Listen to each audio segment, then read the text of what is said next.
kind of come to a system where I spend about an hour in the assessment, and half of that or 3/4 of that might be around trying to assess their energy availability. So we actually use like an online kind of food journal, which we're not getting anyone to count calories. They're just posting their meals. It's all private.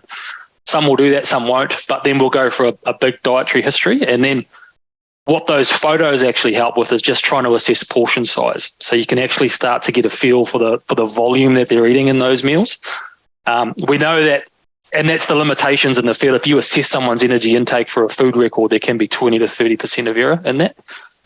And then the other side of that is trying to understand what they're doing from a training perspective. So we'll go through each day of training, different sessions, how long they're going for.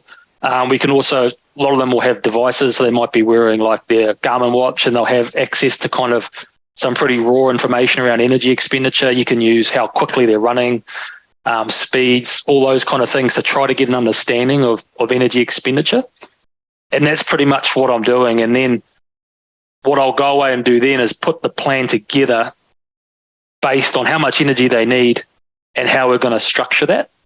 And pretty much the goal from there is working on each meal and each snack, working with what they're currently eating. So if they're eating oats, making sure we're building that up to the right portion. So we're not making wholesale changes. We're trying to work with, trying to get the behavior change so they can buy into it, rather than we're not just using a generic plan and here you go, here's a fuel plan. It's really specific to their culture, to their intake, to their tastes. And a big part of this is appetite as well. So it all comes back to sort of sports nutrition around training the gut, being able to get athletes to be able to tolerate more fuel when they're exercising.